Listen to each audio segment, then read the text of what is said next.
All right, guys. I have another custom replica for you today. So first off, I want to say that I have finally upgraded from literally just holding the camera with my big pudgy fingers here to actually getting a tripod. So it is not going to be some terrible, mid 90s shaky cam stuff anymore. So yay, upgrades. I'm still not going to script or really edit, but hey, you got to start somewhere. It's kind of how I do it.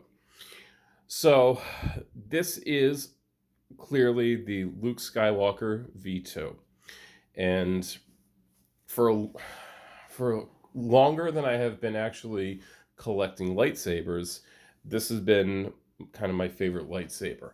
And just to give you a little history on that, back in the day, when Master Replicas held the license for the Star Wars replicas, I was part of their, I can't remember what it's called, but there's like their collecting club or something, and I had joined that so that way I could get early access to their Boba Fett helmet and also their Boba Fett EE3 blaster.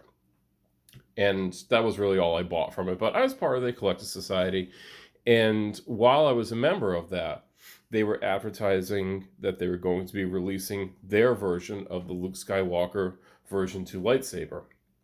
And at that time, I was kind of blown away by that because, to the best of my knowledge, it was just sort of the hero lightsaber, right? The one that most people kind of think of, the aluminum lightsaber with the copper gold accents, with that big chunky control box. That's what I always thought it was. And then all of a sudden, I see, for lack of a better term, this monstrosity that is the version 2. It's covered in splotchy paint. It has holes plugged up. Like, it's just a weird lightsaber. And I absolutely loved it. And I kept waiting for them to go on sale. And I guess while I was a member of the Collector Society, it did not go on sale. So I missed out on the opportunity to order it. So fast forward a few years, and I start collecting custom-made replicas, right? And, obviously Halliwax, as I may have mentioned, was the one who turned me on to that. I started with my Roman props Obi-Wan Kenobi lightsaber, then I moved on, and my collection has been growing ever since. But I've really been wanting an awesome, super accurate V2. And sometime last year, I guess, early last year, Halliwax and I were talking. And I said, all right, should I get the Solos hold?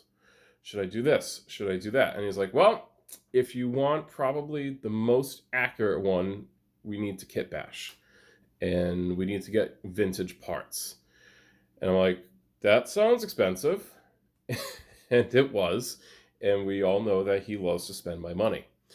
But we started hunting parts down. And I was able to, kind of strewn about the world, I was able to get parts off of the RPF for the lightsaber. So I was able to get, well, we'll get to the vintage parts soon. But I ordered all the parts, and it was a lot of separate parts that came together, and it was just sort of like dumb luck that everything fit. Oops, there we go. I like that more. So everything kind of fit together. So in this video, I'm going to kind of talk about this custom V2, which again was constructed and finished by Halliwax Basement Builds with a variety of parts, which I will go through. So first off, I just want to mention the display. And I've always liked the aesthetic of the, we'll say, sort of like mid-release Master Replicas, where they had the very simple black stand with the acrylic holders. The early ones had this weird like carrying case, and then the last round of lightsabers, I think maybe the Qui-Gon Jinn from Phantom Menace, had this weird like upright stand, which I didn't love.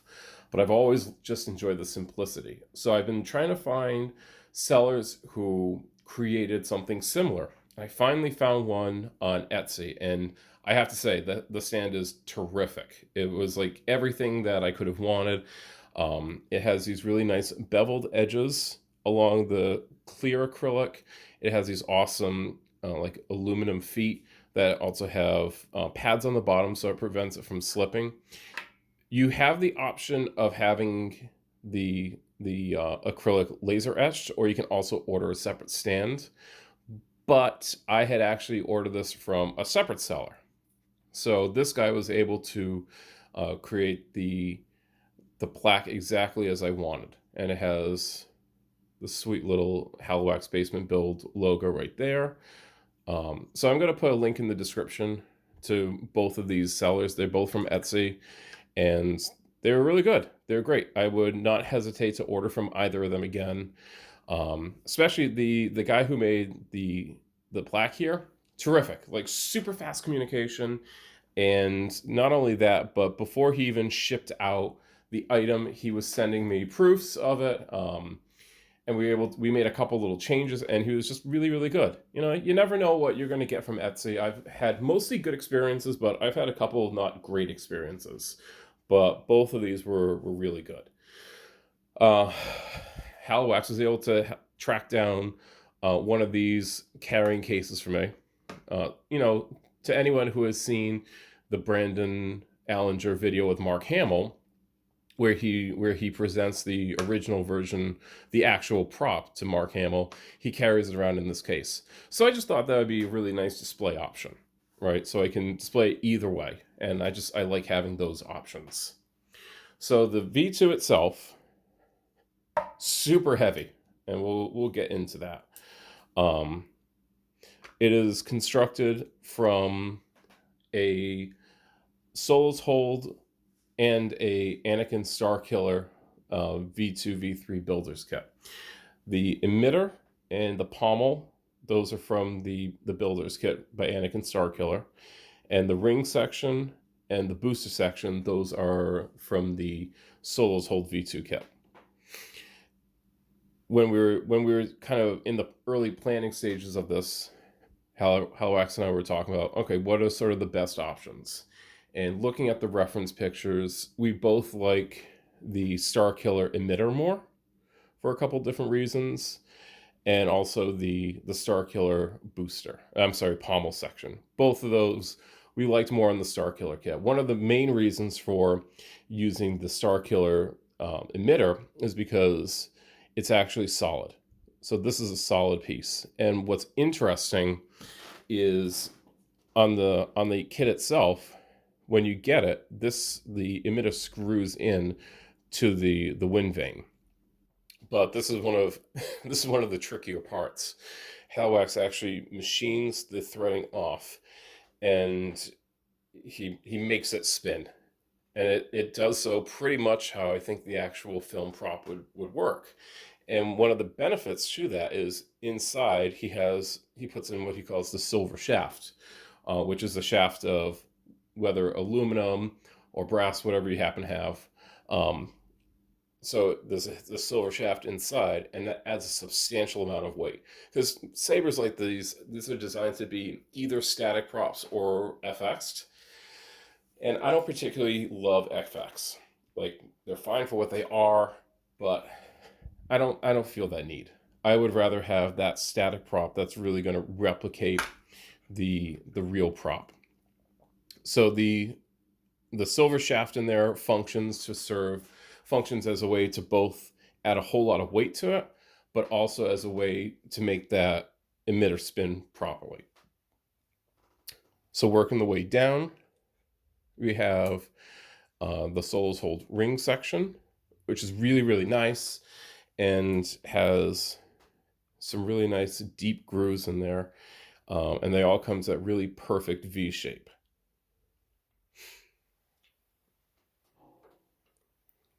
Going down further, you have a vintage clamp. So this is just a vintage Gaffers clamp, and it was in really good shape, and it's had some marks added to it based off of discoveries that people have made after seeing the real prop. And it has the vintage nut inside. The lever is the one that came with the Solos Hold V2, which is similar to Roy's Roy's lever, Roy from Wanawanga, but I think it's just a little bit thinner. And there's been a little bit of weathering added to that. And then you have the Sloth Furnace card up here, which again has been weathered. So this is the vintage card that he sells, so the vintage style, but it's been weathered in addition to how it comes. And I think this is referred to as the Kailash scar or the Kailash mark, based off of one of the RPF users who identified it being there. Down here to the booster section, again, this is Solos Hold. And this is one of the most exciting parts. But this is actually a vintage code knob that I was able to get off the RPF. And these things are really, really hard to come by, super rare. And I was incredibly lucky to find one. It certainly was not a cheap lightsaber, but I think you'll be hard-pressed to find a better representation of the original prop. And then recently, the mystery chunks were discovered. I think I might be wrong. I think it was Brian Rogers who discovered that. If I'm wrong, I'm so sorry. Feel free to leave a comment. But as an RPF user who discovered what this chunk is, and I think it's not a secret. So for anybody who isn't aware, this is from British, I think, wading boots. So they have like all these little nubs on the bottom to help you walk through like dirt or mud, and they were used on set of Empire Strikes Back. So it kind of makes sense that they had them hanging around, because especially this prop was used during basically all of production of Star Wars. So this is one of the actual vintage nubs, really, for lack of a better term. And this here is a vintage D-ring. Again, these are just sort of collected over time and slowly but surely built up. Then you have the Star Killer pommel, which has had the various marks made in the bottom, the machine mark, and just little various scratches. So, you know, there's a ton of machining that goes into this. I think on average, you're looking at around 100 hours of work that goes into this. You have a lot of sort of like, we'll say, secret machine marks that you wouldn't necessarily know were or weren't there, but they're there. Different angles that might be trimmed a little bit here or there based off of measurements that have been taken. Not any direct measurements, more like 3D scaling and measurements taken off of that. You have the weathering underneath, the pommel damage, all kinds of just little things that add up to a whole lot of work. There's a ton of work that goes into the stencils. So these are the Trooper Trent stencils. You know, most people in the community are pretty familiar with the stencils that he creates. So these are his stencils used throughout, and those are actually weathered as Halliwax goes too. So he will weather them so that they don't just look like stencils, but paint that's been weathered down and has been kind of beaten.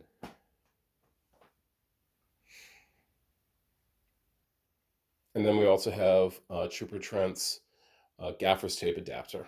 So on the original film prop, during filming, it was taped up, which is why the emitter doesn't spin. But then over the years, the tape has kind of worn off, and it's not nearly as effective. And now it's starting to unpeel, and that's why the emitter is able to spin, because that tape has kind of worn away, and it's still sitting on there. But when you look at it, it's coming undone. So this adapter is designed to replicate that look and still allow you to spin the emitter correctly.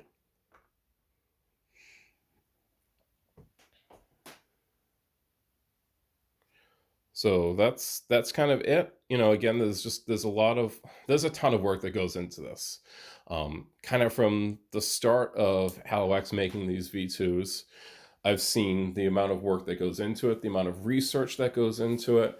It's a lot. It's a ton of effort, and he always has a bunch of commissions. And I know that there are other people on YouTube who have received some of his commissions, but I think this is probably the most accurate one that he's done. Just based off of the research that he's done, the research that other people have done, the collection of parts that have been included in this. Like, you can't do much better than this. This is going to be kind of the V2 for a little while. I can't imagine getting much closer than this without actually having the screen use prop. So it was worth every penny. It was worth the wait, and I'm very happy to be adding it to my collection. So if anybody has any questions, feel free to leave them. As always, I love having comments and discussing things in the section below. And that's it. Thanks for watching.